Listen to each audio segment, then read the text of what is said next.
kids, you spent a bit of time holidaying here. How good is it to be back here and actually racing? Spent a lot of time here in my youth in New Zealand. We used to come every Easter, every Christmas for months, and you don't appreciate things when you're young, how beautiful a country is. I was just the annoying Australian cousin that constantly told them how wonderful my country was. But, you know, coming back here now and a little older, I have 3 kids of my own, and you really appreciate just how ridiculously stunning this country is. And I was up at Terenzo's wedding a couple of weeks ago in Auckland and went, wow, the sun was out every day, and now down here this is breathtaking. So great to be here. What an amazing venue for a triathlon. Everywhere you go, people want to talk to you and appreciate that you bring a certain vibe, a certain character to a race.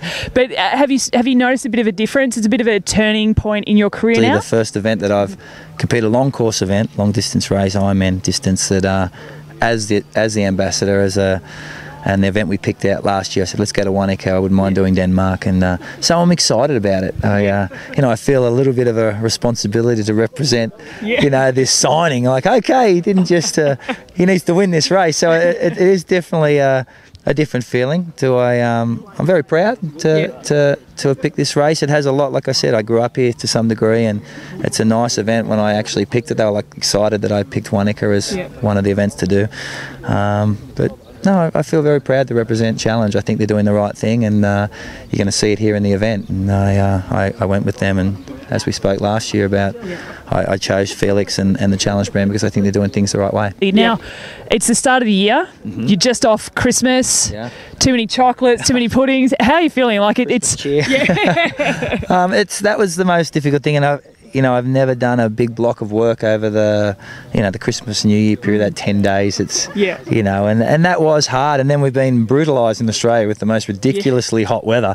So the last 3 weeks has been, you just accept it, and it is early in the season. You probably could have done things a little better in your preparation, but, I think everybody's in that boat. Anyone who isn't in that boat, well, maybe they should run away with the victory very easily. But I like to think, that's what I kept telling myself in the block, look, it's January 19 for everybody.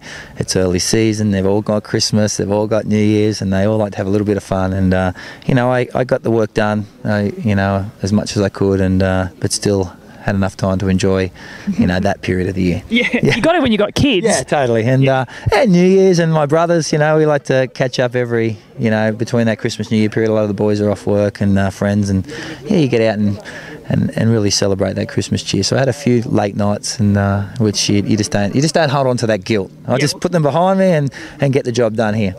Now, it's early in the season. Have you actually made plans for the rest of the year, or is it just sort of a bit more touch and feel, see how you go after this race, or you're set up for the next 12 months? Pretty much set up. I have this event here, and then I'll do the some recovery time. I'll have Abu Dhabi, the Abu Dhabi race, and then I'm going to do Challenge Rimini, Challenge Barcelona. So Barcelona's the European Championships. But prior to that, I'm going to do a race in Vietnam. I'm going to take my daughter so I'm trying to do events close to home this earlier in the season so I can take the family. Then obviously Ironman Cairns is he'll be the Ironman race. That'll set me up for Kona if I want to look at Kona at the end of the year. It'll give me the position there. I'm going to do the Coral Coast race the week before that, the 5150. So a lot of racing in the Southern Hemisphere early in the year, and then I'll head up to Europe and I'll do a team event in Roth.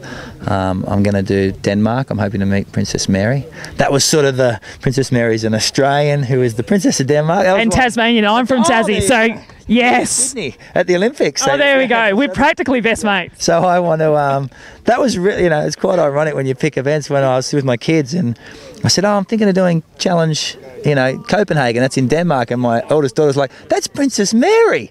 Can we meet Princess Mary, Dad? I went, you know what, you're onto something there. So I wouldn't mind going up, and I want to be very successful in Copenhagen, which is early August, and win that event. I'll do Des Moines, and then have a look at, that prep for Kona, whether it's, I'm a realist, and, the next wave's fantastic, next wave of athletes, and do I want to go back there again? I said I didn't want to finish my last Kona in the back of a car. It was very disappointing last year, and, I definitely have another race in me, whether that's this year, or do I sit back and assess how Pete defends. I know Crowy's going to go back. Look at what Craig does. Look at Sebastian and Ivan Rana, who's an ITU boy coming across. Maybe Bevan Doherty. It's going to be an interesting year. So do you step back and get out at the right time, or do you think, what, I still can be competitive there? So I'll make that decision when I see how the season progresses. I've never been 40 before, so I got to, you sort of make decisions when you're, at the beginning of a year, thinking you're the same as you were the year before. But I've definitely noticed as you've aged, things are different, and we'll see how a 40-year-old body responds to a big year of racing. And you've never been shy in telling us what you're up to, so I'm sure we'll find out soon enough. Yeah, I tell everyone. It's whether you believe it or not. Yeah, sometimes we just don't want to listen anymore. Totally. I'm forever telling people how good I am, and for some reason they just keep believing me, and I am fantastic. Just ask me. Chris, how fantastic are you? Brilliant. Ask my kids, because I tell them that every day.